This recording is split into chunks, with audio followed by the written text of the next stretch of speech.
Radio Côte d'Ivoire, encore plus proche de vous.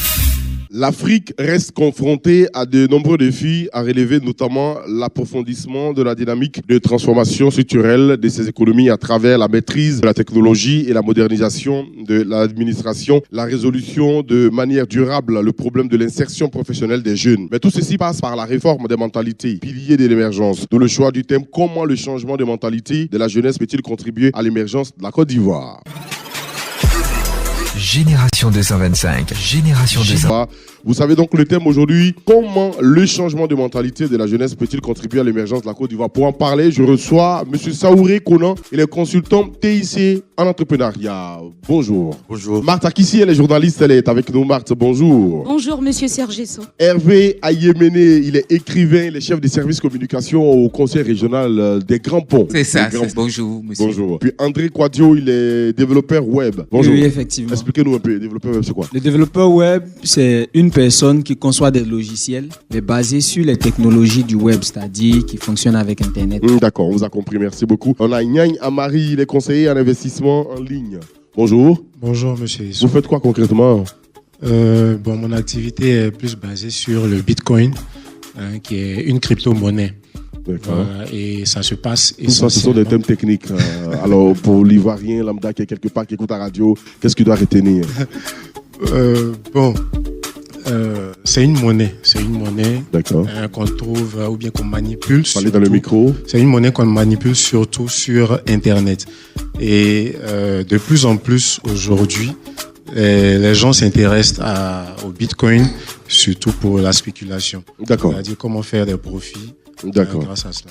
Alors, je suis très heureux de vous retrouver, chers amis. Nous avons M. Saouré Konan, qui est consultant, qui est notre invité spécial. Alors, voici le thème. Qu'est-ce que ça vous inspire tout de suite? Ça nous inspire beaucoup d'opportunités, beaucoup d'enjeux à lever et beaucoup aussi d'équivoques. Nous estimons que nous sommes dans un environnement qui est mutant. Les enjeux sont assez grands. Et il est important pour nous d'intégrer le changement de mentalité dans toutes nos habitudes. Voilà.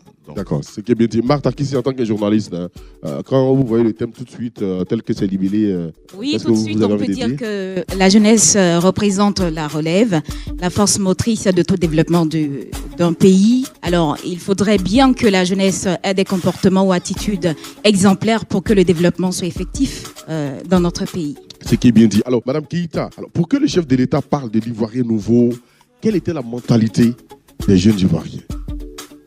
Merci, monsieur So. Il faut dire que l'Ivoirien en lui-même a toujours été quelqu'un de travailleur, mais il fallait relever ce côté entrepreneuriat en lui, ce côté de l'amour de la patrie, ce côté de personne qui sert de modèle à son entourage. C'est en cela que je pense que le président a parlé de l'Ivoirien nouveau. D'accord. Alors, Saouré Konan, dites-nous, l'Ivoirien nouveau, ça c'est ce que le chef de l'État depuis quelques années s'est vertu à le dire. Mais avant, parce que s'il le dit, c'est en connaissance de cause, quelle était la mentalité des jeunes Ivoiriens pour qu'on puisse parler de l'Ivoirien nouveau? Ok, je vous remercie. Il faudrait que l'Ivoirien, à l'origine, l'Ivoirien peut-être n'avait pas une idée de son potentiel à lui-même, son potentiel intellectuel et son potentiel environnemental. C'est-à-dire, nous émergeons autour d'un environnement. Donc, si le président fait campagne sur l'Ivoirien nouveau, ce n'est pas parce que c'est une ignorance, mais c'est parce qu'on n'a pas pris la connaissance de notre potentiel et de tout ce qui tourne autour de nous. D'accord. Est-ce forcément le volet entrepreneurial? Pas nécessairement. Dans tous les secteurs d'activité, dans tous les domaines. Voilà. Marthe Akissi, qu'est-ce qui explique donc l'incivisme au sein de la jeunesse ivoirienne? On pourrait dire que c'est un problème de culture. On pourrait aussi dire que c'est un problème que cette jeunesse a dû copier ou adopter des parents ou encore de l'extérieur. Et donc, c'est vraiment un problème crucial pour ces jeunes-là. Et c'est pourquoi ici, nous sommes à cette émission en tant que jeunes pour inculquer de nouveaux comportements à la jeunesse. Mais déjà, quelles ont été vos actions? Pour parler d'actions, quel est d'abord l'objectif de ce mouvement que vous avez créé? Comme le dit son nom, l'objectif, c'est le changement de mentalité de la jeunesse. Je n'en dirai pas plus parce que déjà l'instigateur de ce mouvement, il est là. Il va me corriger si je suis un peu hors de la définition. Mais c'est pour amener la jeunesse, tous les jeunes, que ce soit les hommes ou les femmes, à adopter des comportements sains, des comportements citoyens. Je veux parler en termes de civilité, en termes de civisme, en termes de responsabilité et en termes de solidarité. D'accord, il est là, il va nous donner plus de détails. Saouré Konan, consultant. Alors, on parle d'incivisme alors que vous avez créé un mouvement. Quels sont les moyens que vous vous donnez pour atteindre votre objectif? Nos moyens sont la communication. Nous voulons être. C'est une stratégie que nous allons adopter de façon tactique, opérationnelle et aussi stratégique. Surtout du côté de la proximité de la population. Nous avons un certain nombre d'émissions que nous avons déjà commencé à initier au niveau du web, au niveau des capsules de formation, des capsules vidéo. Et aussi, nous comptons enrôler un certain nombre d'ambassadeurs qui vont servir de relais auprès de la communauté. Et ces ambassadeurs auront pour mission de transférer le message, la philosophie de notre concept. Voilà. Alors, pour créer un tel mouvement, vous êtes parti d'un constat, forcément. Oui. C'était quoi le constat? Le constat, c'est que aujourd'hui, l'Ivoirien n'a pas pris connaissance de son potentiel. Je le dis, et quand on voit les discours, les différents rapports au niveau des réseaux sociaux, les interventions et tout, nous n'avons pas encore pris connaissance de ce que nous sommes nous-mêmes d'abord et de ce que l'environnement nous propose comme opportunité. Alors donc, présentez-nous l'Ivoirien. C'est qui l'Ivoirien? Puisque vous parlez de ce que l'Ivoirien n'a pas pris conscience de son potentiel, dites-nous, c'est qui l'Ivoirien? Les jeunes Ivoiriens nous écoutent. Nous sommes qui? Voilà. On a tendance à jeter l'opprobre sur autrui. On ne prend pas nos responsabilités. Devant une situation, c'est autrui qui est responsable, pas nous. Il n'y a pas de remise en cause. Voilà un peu des constats que nous avons faits. Avant de rentrer dans un développement, il faut avoir une mentalité qui puisse nous permettre de nous remettre en cause. Et c'est très important. C'est comme ça qu'on peut explorer les pistes de développement. D'accord. Voilà. On vous a bien compris. Hervé Ayemene, écrivain, en même temps chef des services aussi de communication du Conseil régional des Grands Ponts. On parle de l'incivisme au sein de la jeunesse. Vous avez plusieurs cas comme ça, vous qui êtes dans l'administration publique. Oui, effectivement. Parlant d'incivisme, on peut déjà d'un premier temps parler du phénomène de microbes, dont tout le monde a entendu parler. Les enfants en conflit avec la loi. Ah bon. Voilà, ouais. c'est le terme approprié. Effectivement. D'accord, effectivement. Et c'est un phénomène qui est vraiment déplorable. Et cela dénote de l'incivisme de la jeunesse. Il y a aussi le phénomène de broutage. Je crois que vous connaissez la cybercriminalité, sûr, ouais. Voilà, à laquelle ça donne une grande frange de la jeunesse. Et je vais terminer en parlant de l'exécration qu'a la jeunesse pour la lecture.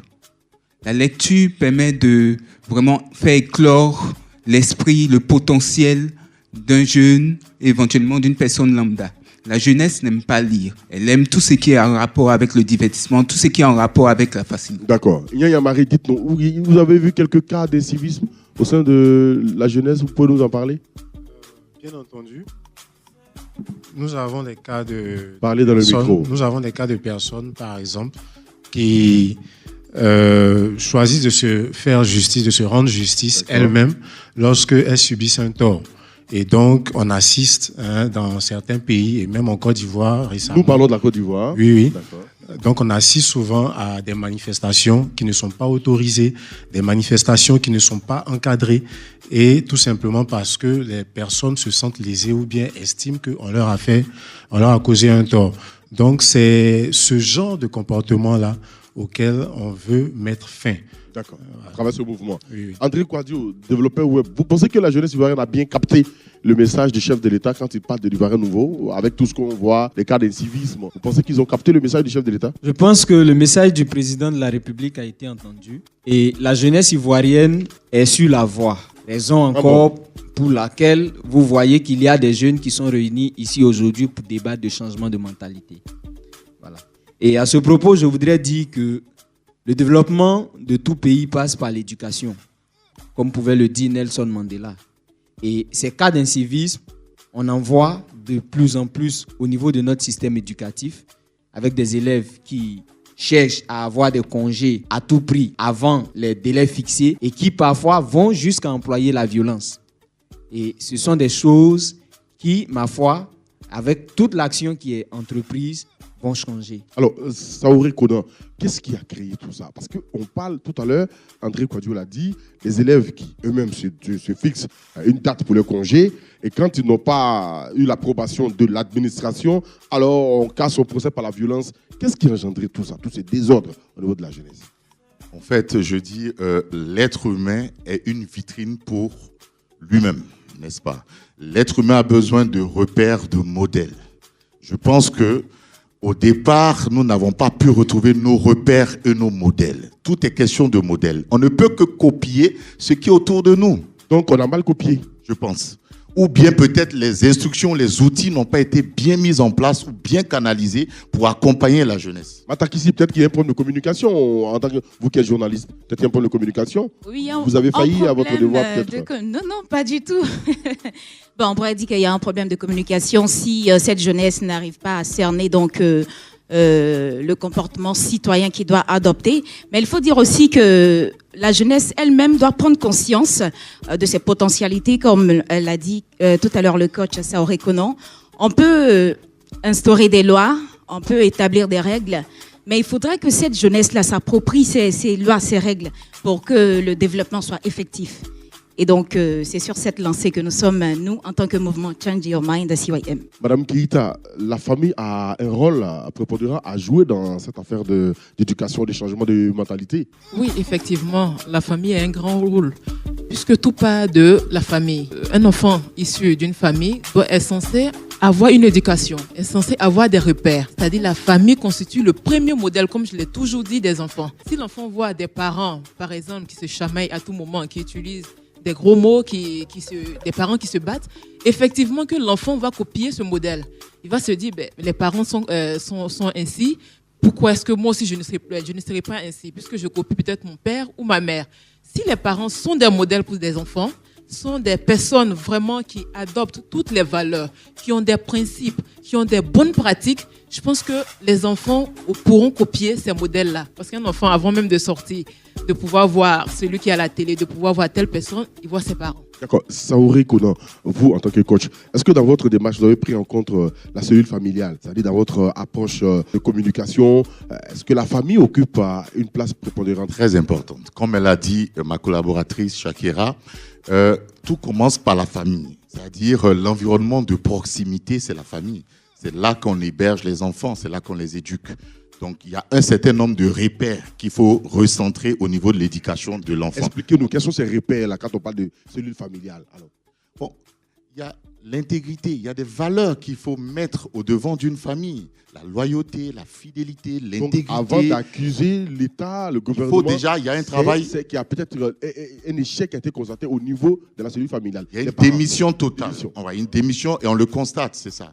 Je prends un exemple. À l'époque, l'éducation d'un enfant était au service, aux mains de la communauté. Ce n'était pas seulement le père ou la mère qui éduquait l'enfant, c'était toute la communauté. Aujourd'hui, on ne peut même pas lever la main sur un jeune homme quand il a fait une bêtise. Vous comprenez un peu? Et si tu lèves la main, le père de cet enfant va vraiment revenir vous attaquer. Donc, qu'est-ce qu'il faut faire? Dû au fait que ces enfants ont été protégés, et leur éducation n'est plus démocratisée. Avant, c'était démocratisé. C'est-à-dire, autour de nous, je viens du boulot, je vois l'enfant de X en train de voler, je l'attrape, je le bastonne, je le corrige, et je viens informer le père, voilà, je l'ai attrapé en route en train de voler. Et comme on le dit chez nous, ça ne va pas quelque part. Voilà, ça ne va nulle part, on ne va pas en justice. Mais aujourd'hui, on ne peut pas porter main à qui que ce soit, même à l'école.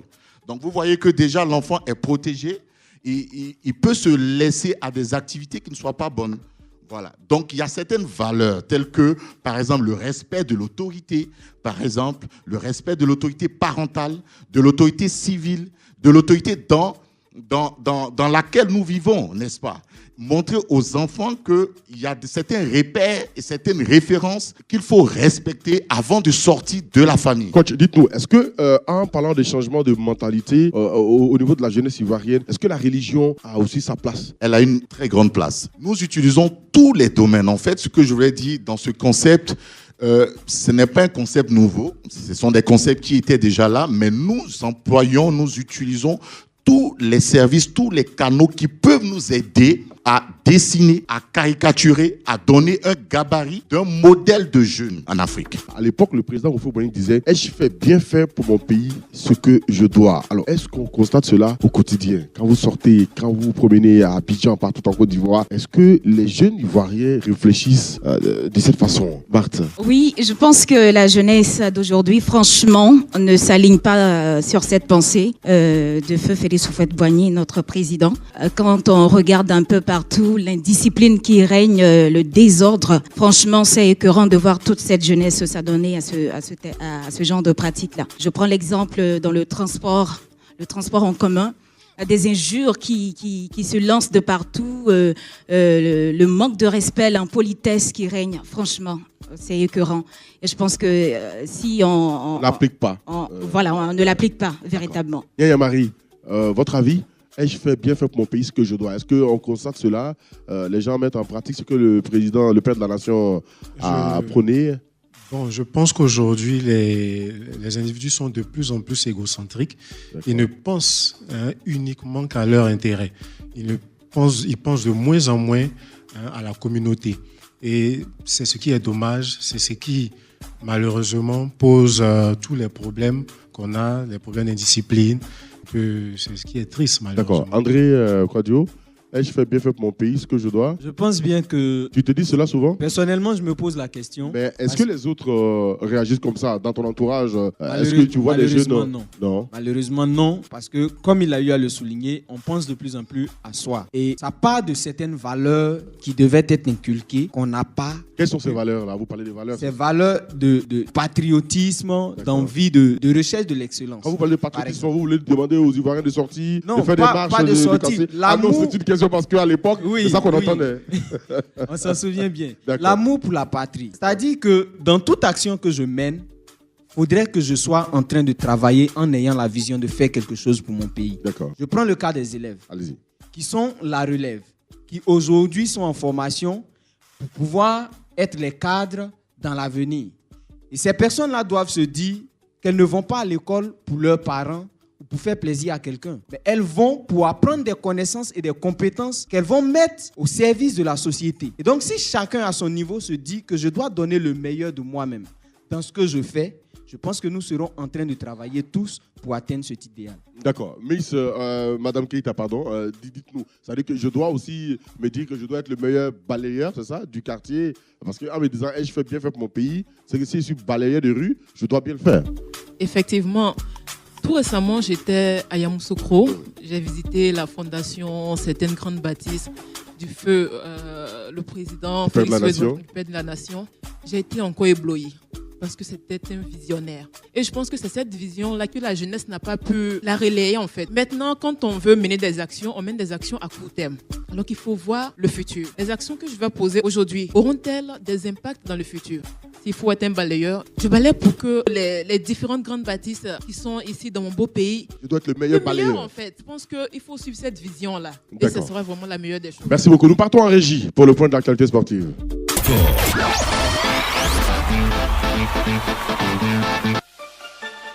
Génération 225.